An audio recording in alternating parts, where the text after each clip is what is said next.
Hello friends, welcome to परीक्षा time YouTube channel में आप सभी का स्वागत है। आज का जो हमारा टॉपिक होने वाला है वो है भारत में चक्रवात और चक्रवात की स्थिति और यह चक्रवात क्या होता है, यह भी आज हम इस वीडियो में कवर करने वाले हैं। वीडियो को शुरू करने से पहले अगर वीडियो आपको अच्छी लगती है तो इसे लाइक कीजिएगा, आपको अपने दोस्तों के साथ इसे जरूर शेयर कीजिएगा और हमारे चैनल को सब्सक्राइब जरूर करिएगा। आइए तो वीडियो को शुरू करते हैं।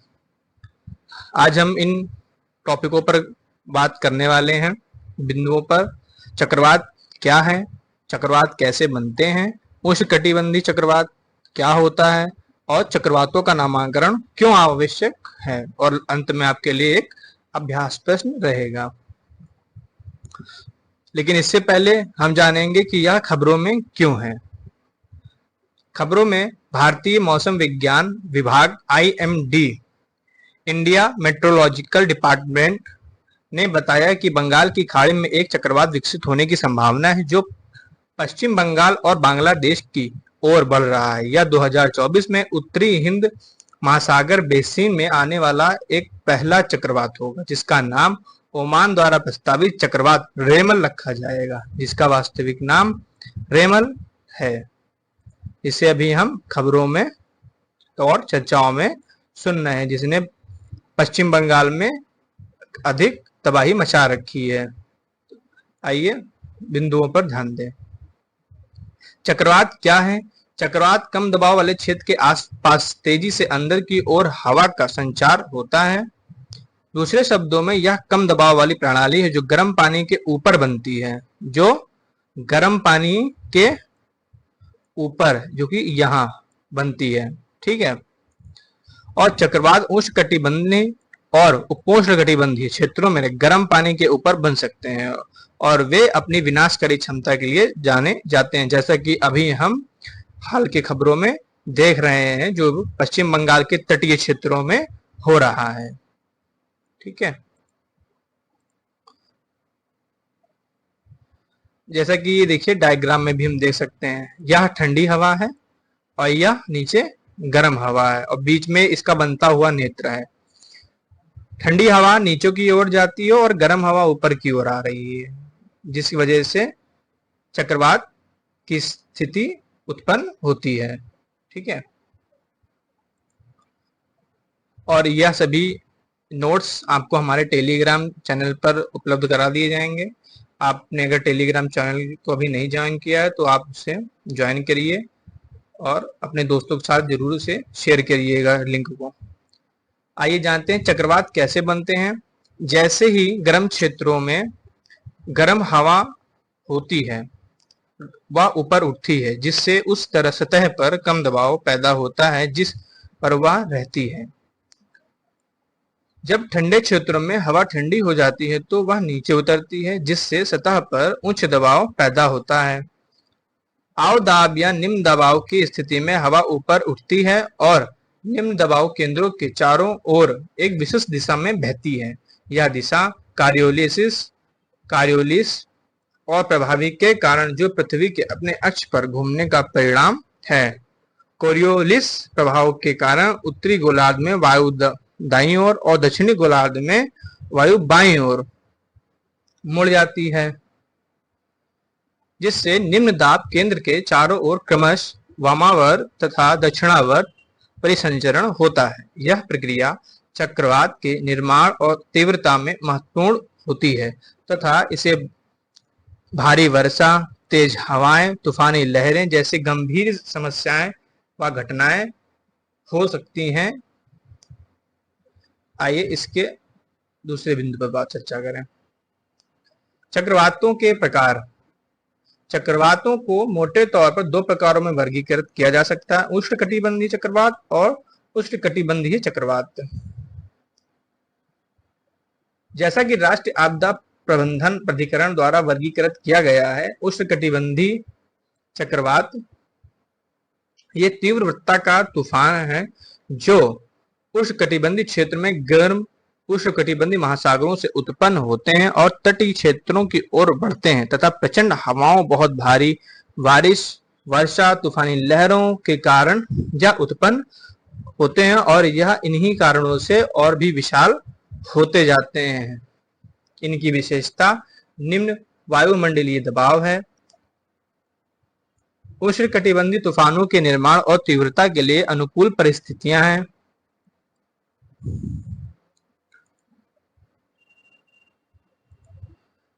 27 डिग्री सेल्सियस अधिक तापमान वाली विशाल समुद्री सतह, कोरियोलिस बल की उपस्थिति, ऊर्ध्वाधर पवन गति के छोटे बदलाव, पहले से मौजूद कमजोर निम्न दबाव क्षेत्र या निम्न स्तरीय चक्रवाती परिसंचरण, समुद्र तल से ऊपर ऊपरी विचलन प्रणाली, उष्णकटिबंधीय चक्रवातों के निर्माण के चरण।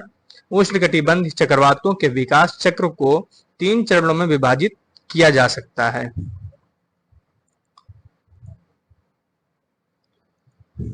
गठन और प्रारंभिक विकास चरण। चक्रवर्ती तूफान का निर्माण और प्रारंभिक विकास मुख्य रूप से समुद्री सतह से वाष्पीकरण द्वारा गर्म महासागर से ऊपरी हवा में जल वाष्प और गर्मी के स्थानांतरण पर निर्भर करता है। यह सागर की सतह से ऊपर उठती हवा के संघनन के साथ संवहन के कारण विशाल ऊर्ध्वाधर कम्यूमुलस बादलों के निर्माण को प्रोत्साहित करता है। परिपक्व अवस्था। जब उष्णकटिबंधीय तूफान तीव्र हो जाता है तो हवा जोरदार तूफान के रूप में ऊपर उठती है और ट्रोपोपॉज स्तर पर क्षैतिज रूप से फैल जाती है। एक बार जब हवा फैल जाती है तो उच्च स्तर पर उच्च दबाव उत्पन्न होता है जो संवहन के कारण हवा की नीचे की ओर गति को तेज कर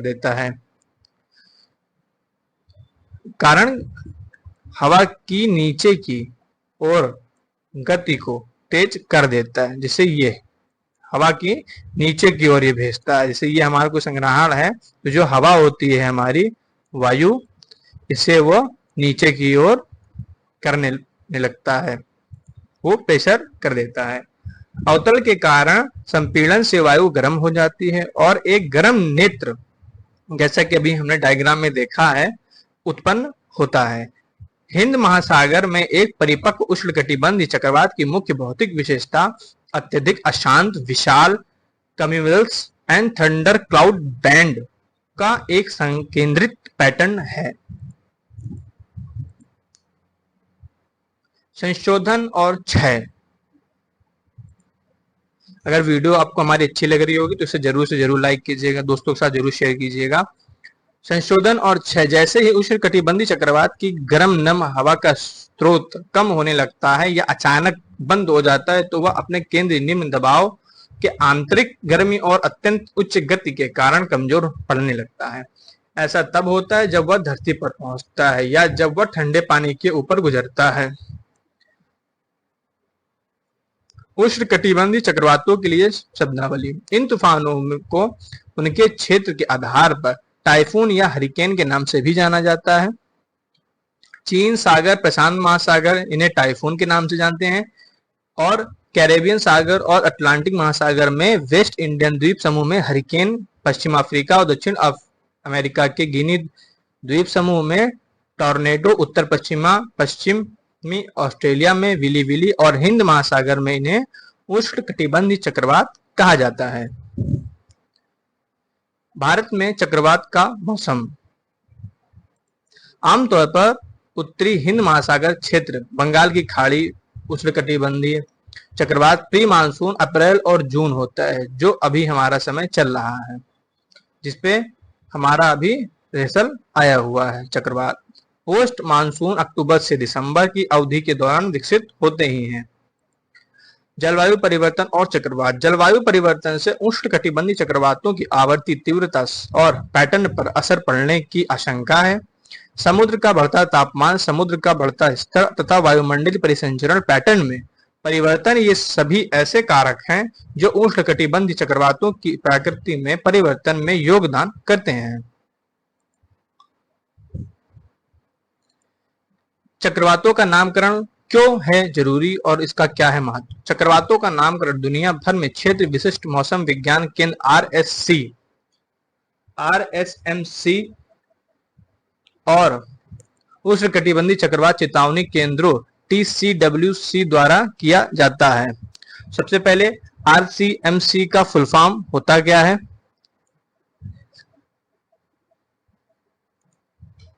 RC और MC का फुल फॉर्म होता है regional specialised metrological centre.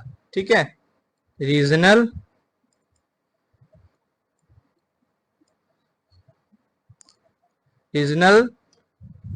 Specialised metrological centre और TCWC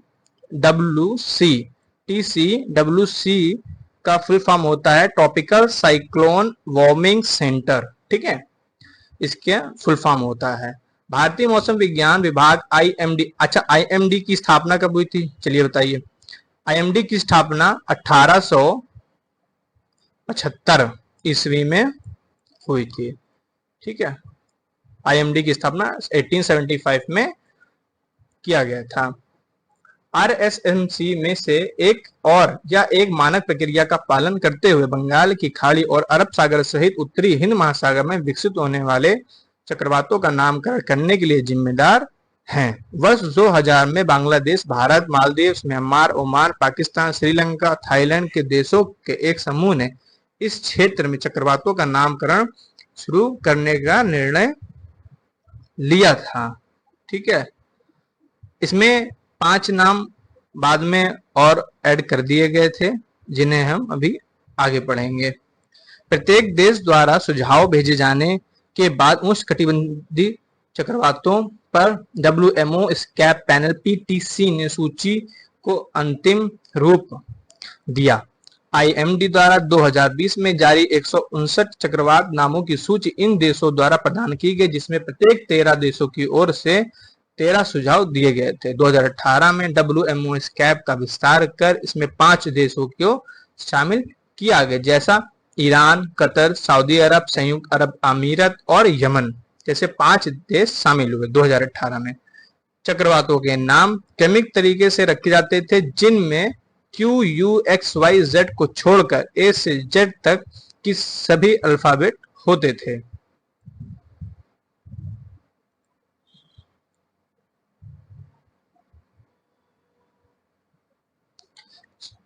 चक्रवातों के नामकरण का महत्व। चक्रवातों का नामकरण इसलिए महत्वपूर्ण है क्योंकि चक्रवातों के लिए नाम अपनाने से लोगों के लिए उन्हें याद रखना आसान हो जाता है। नाम से होने से अलग अलग चक्रवातों की पहचान और उसके विकास के बारे में जागरूकता पैदा करना और उसकी जानकारी को बढ़ाने के लिए हमें मदद मिलती है। चेतावनी का तेजी से प्रचार करना तथा किसी क्षेत्र में अनेक चक्रवाती प्रणालियां होने पर भ्रम को दूर करना भी आसान होता है। Global climate risk index report 2021 के अनुसार लगातार चरम मौसम संबंधी घटनाओं के कारण भारत में 2019 में वैश्विक स्तर 7वें सबसे अधिक प्रभावित देश के रूप में स्थान पर रहा और चरम मौसम संबंधी घटनाओं के कारण मानव मृत्यु और आर्थिक नुकसान में पहले स्थान पर रहा, जो कि यह भारत की स्थिति को बताता है। ठीक, प्रारंभिक चेतावनी प्रणाली में सुधार। चक्रवात आने से पहले लोगों को तैयार होने और खाली होने के लिए पर्याप्त समय देने के लिए यह महत्वपूर्ण है। प्रारंभिक चेतावनी प्रणाली को कुशल और व्यापक होना चाहिए ताकि प्रभावित क्षेत्रों में हर किसी को सूचित किया जा सके। निकासी और आश्रयों का निर्माण। चक्रवात प्रवण जिलों में सुरक्षित निकासी आश्रयों का निर्माण किया जाना चाहिए ताकि लोग चक्रवात के दौरान शरण ले सकें। आपदा तैयारी उपायों में सुधार यह सुनिश्चित करने के लिए कि राहत समय पर जरूरतमंद लोगों द्वारा पहुंचे आपदा प्रबंध पर गतिविधियों में सुधार की आवश्यकता होती है। हमने इसमें अपने सुधारों को भी कवर कर लिया, चक्रवात क्या है हमने इसे भी कवर कर लिया और अंत में आपके लिए एक प्रश्न है जो आप लोग कमेंट बॉक्स में इसका उत्तर देंगे। चक्रवात के विभिन्न प्रकार क्या हैं, इसका उत्तर आप लोग में कमेंट बॉक्स में बताएंगे। ठीक है, और अगर आप लोगों को वीडियो अच्छी लगती है तो ऐसे लाइक कमेंट जरूर करिएगा, अपने दोस्तों के साथ जरूर शेयर करिएगा और हमारे चैनल को सब्सक्राइब जरूर करिएगा और टेलीग्राम पर हमारे आपको इसका नोट्स मिल जाएंगे, आप वहां पर जाकर के इस नोट्स को डाउनलोड करके पढ़ लीजिएगा। Thanks for watching.